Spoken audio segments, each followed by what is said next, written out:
Two men have been killed by falling trees as Storm Arwen hit parts of the UK with high winds, rain and snow.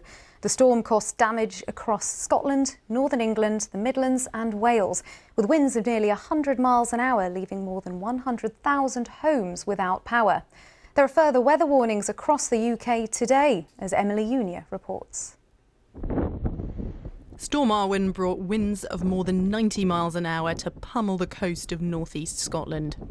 The Met Office issued a rare red weather warning, meaning there was a potential risk to life. You can barely stand up. Sean, a storm chaser, filmed treacherous conditions near Edinburgh for social media. I don't want to be hit by any falling debris. That is brutal. This is Portobello Beach in Edinburgh. I have never in all my life seen a storm like this. Passengers travelling from Inverness to Aberdeen ended up spending the night on a train. Well, I got on the train at Elgin just the back of 3 yesterday afternoon, and about 5 o'clock we hit Huntly and we stayed there for about 17 hours. Trees blew down across the northeast of England, and like the rest of the country, there was major disruption on the rail network. Near Rochdale, 120 lorries got stuck in snow on the M62, and there were power cuts across the northwest. We've had a very high number of incidents on the network, a high volume of faults.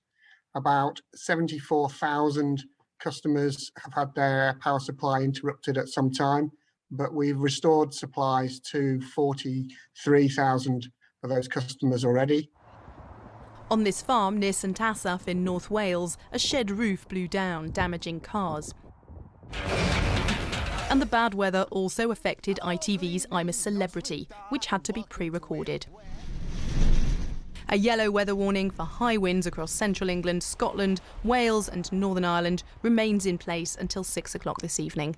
Emily Unia, BBC News. 3 people have died after Storm Arwen lashed parts of the country with gale-force winds, snow and rain. Falling trees caused 2 of the deaths and damage was widespread across the UK.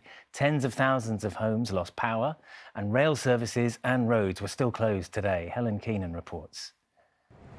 Whipping through the air at speeds of almost 100 miles an hour. As the winds of Storm Arwen battered large parts of the UK. Sea foam frothing over this pier in Sunderland. And elsewhere in the city, bricks torn from this house, crushing the car parked beneath. The wind so ferocious it flipped over lorries and sent trees crashing to the floor, claiming the lives of 3 people, in Cumbria and in Aberdeenshire, and the other in Northern Ireland, named locally as Francis Lagan, the head teacher of a school in Mahara. At this caravan park in Hartlepool, they tried to put on a brave face, despite being surrounded by devastation. Many of these holiday homes were completely destroyed. Getting hit by debris, I went over, tried to help a few people whose caravans had come off the sticks, and then the park came out and said to evacuate. The caravan was rocking quite badly. The dog was a bit upset.